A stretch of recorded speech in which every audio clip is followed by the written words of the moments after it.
Functions पढ़ तो लिया लेकिन उसमें कॉन्फिडेंस नहीं आ रहा, इतना सारा डेटा मैनेज कैसे करें, क्या पढ़े क्या ना पढ़े ये समझ नहीं आ रहा.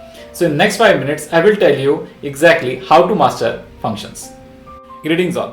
Hi, I am Shival Kathe, an IIT Delhi grad with over 10 years of teaching experience into IIT mathematics and a mentor to hundreds of students. Welcome to How to Master series. This series is meant for those IIT aspirants जिन्होंने online medium, offline medium या सिर्फ YouTube videos को देख के chapter तो पढ़ लिया है, लेकिन चैप्टर का ओवरव्यू, उसमें क्या इंपॉर्टेंट है, उसको कैसे मास्टर करना है, कितने क्वेश्चन जेईई में पूछे जाते हैं और क्या रेफरेंस बुक्स पढ़नी चाहिए, ये उनको नहीं पता है. So we start with first connecting all the concepts, all the ideas using a mind map. Then we move on to the key core concepts of this chapter, जिनको मास्टर करके chapter पे ग्रिप बनाई जा सकती है. Then we see the areas जिन पे IIT question पूछता है और कितने क्वेश्चन पूछता है मेंस और एडवांस के अंदर. And we end this chapter with the idea that कि क्या रेफरेंस बुक्स होनी चाहिए जो हमको रेफर करनी चाहिए इस चैप्टर को क्लियर करने के लिए. So let's dive deep into it. Functions को हम स्टार्ट करते हैं discussion over it's definition. Definition में पहले डेफिनेशन हम देखते हैं मशीन थ्योरी पे बेस्ड, फिर हम एवरी और यूनिक वर्ड क्यों इंपॉर्टेंट है इसकी डेफिनेशन के अंदर वो देखते हैं. Then we move our discussion towards representation of functions, इसके सारे रिप्रेजेंटेशन के तरीके हम देखते हैं. फिर हम मूव करते हैं स्टैंडर्ड फंक्शंस की तरफ, जिसके अंदर हम देखते हैं उनकी डोमेन, कोडोमेन, रेंज, ग्राफ और ग्राफिकल ट्रांसफॉर्मेशन. फिर हमारा डिस्कशन मूव करता है towards piece wise defined function. Important piece wise defined function जैसे modulus function, greatest integer function, fractional part और सिग्नम फंक्शन के हम again domain, codomain, range, graph और ग्राफिकल ट्रांसफॉर्मेशन को देखते हैं. Then we move towards the idea of algebra of domain and the concept of range. तो domain कैसे निकालेंगे, रेंज कैसे निकालेंगे.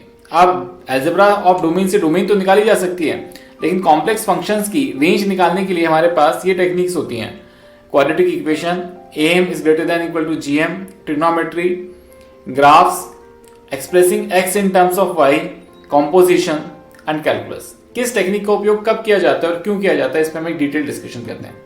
Then we move towards classification of function. ये बहुत ही इंपॉर्टेंट पार्ट है. इसमें हम देखते हैं identical function, non identical functions क्या होते हैं, इवन ऑड फंक्शंस क्या होते हैं, periodicity, one one, many one, onto, into, इन फंक्शंस के बारे में हम स्टडी करते हैं. Then we move towards the idea of explicit and implicit functions and homogeneous and non-homogeneous functions. फिर हम composition of a function को समझने की कोशिश करते हैं. इसके अंदर हम piecewise function का composition through algebraic and graphical method, nth iterative based questions क्या होते हैं और इसकी properties को study करते हैं. Then we move towards inverse function.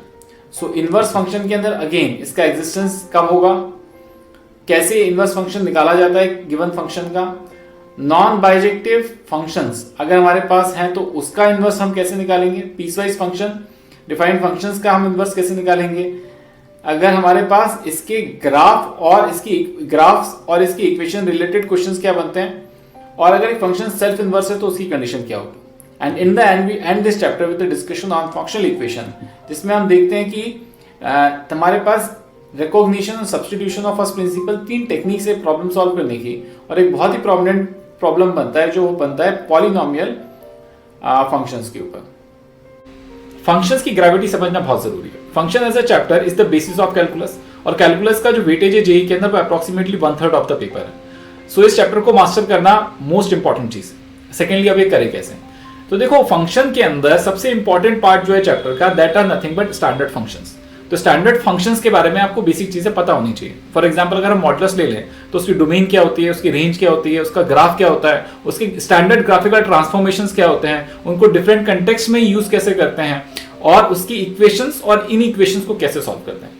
ये स्टैंडर्ड सारे फंक्शंस जितने हैं, चाहे लॉगरिथमिक हो, चाहे एक्सपोनेंशियल हो, चाहे ग्रेटेस्ट इंडिया फंक्शन हो, इनके बारे में हमें डीप में नॉलेज होना चाहिए. अगर ये नॉलेज हमको नहीं है तो जैसे हम डोमेन का क्वेश्चन करने जाएंगे और उसमें इक्वेशन या इन इक्वेशन बनेगी, हमसे सॉल्व नहीं होगी.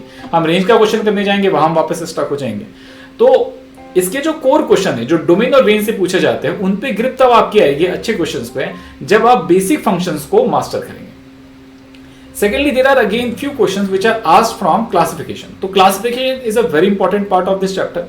कि even odd function, periodic function, 1 1 on 2, ये सारी जो types हैं, इनके ऊपर in depth study होनी चाहिए, इनको बहुत अच्छे से prepare करना चाहिए. Composite of a function in a piecewise defined function, इसको हम graphically कैसे निकालते हैं, ये आपको बहुत अच्छे से आना चाहिए, क्योंकि अगर graphically पता होगा आपको तो आप उसे बहुत जल्दी कर पाओगे, otherwise वो question बहुत लंबा हो जाएगा. And the last थिंग जो एडवांस में क्वेश्चन पूछा जाता है वो फंक्शनल इक्वेशंस के ऊपर है। तो फंक्शनल इक्वेशन को सॉल्व करने की 3 से 4 टेक्निक कौन सी हैं वो आपके दिमाग में एकदम क्लियर होनी चाहिए। अगर उस पर आपने कुछ क्वेश्चंस प्रैक्टिस कर रखे हैं तो डेफिनेटली फंक्शंस में से आने वाला कोई भी क्वेश्चन आप क्रैक कर सकते हैं और इस चैप्टर को मास्टर करके पूरे कैलकुलस को मास्टर कर सकते हैं। अब as far as important concepts are considered, piecewise defined function are very important, उस पर आपकी बहुत अच्छी पकड़ होनी चाहिए।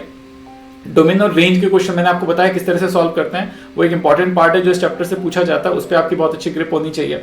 एंड क्लासिफिकेशन और कंपोजिशन, ये 2 आइडियाज के ऊपर आपकी बहुत अच्छी समझ होनी चाहिए, प्रैक्टिस ऑफ क्वेश्चंस होनी चाहिए, जिससे कि आप ये जो क्वेश्चन जो बार बार मेंस और एडवांस में पूछे जाए उसको इजीली सॉल्व कर पाए। हम देखें तो जेईई ने मेंस में लगभग 1 क्वेश्चन, एडवांस में लगभग 1 question over the years in topics के अंदर पूछा है। Important reference book for calculus are Cengage calculus and TMH calculus, differential calculus. ना ये बुक्स क्यों इंपॉर्टेंट है? ये बुक इसलिए इंपॉर्टेंट है क्योंकि first book is meant for those students जिनको बहुत ही लीनियरली प्रिपेयर करना है और क्वेश्चन भी उनको धीरे धीरे करके टफ करना है। Second book is referred for those students जो चाहते हैं कि मैं जल्दी से करूं और बहुत अच्छे क्वेश्चंस पे पॉइंट्स ऑन कर जाऊं। तो इसका जो लर्निंग कर्व है सेकेंड बुक का थोड़ा सा स्टीप है, तो आप अपने एबिलिटी के हिसाब से बुक को चूज करेंगे तो आपके लिए पढ़ाई करना आसान हो जाएगा। And third for students who want to see or check basic concepts. So IIM Maran is a very very good book for learning basic concepts and theory. So at Pragbeat we have developed this free video resource, a curated content from YouTube. YouTube पे बहुत सारे lectures हैं, कई तरह के lectures हैं, लेकिन किसमें सफिशिएंट कंटेंट है और प्रेजेंट करने का तरीका अच्छा है, उसके क्यूरेटेड कंटेंट आपको www.pragbit.com पे मिल जाएगा। आप वहां से जाके रेफर करके इससे सेल्फ स्टडी करके भी ये टॉपिक प्रिपेयर कर सकते हैं। इफ यू स्टिल थिंक कि आपके पास और बहुत सारे सवाल हैं जिनको आपको पूछना है, जिनको आपको डिस्कस करना है और बहुत बारीक बारीक क्वेश्चंस आप पूछना चाहते हैं टीचर से, so book a free 1-on-1 doubt session और mentorship session at www.pragbit.com and get connected with us. The first session is completely free for you guys. Thank you.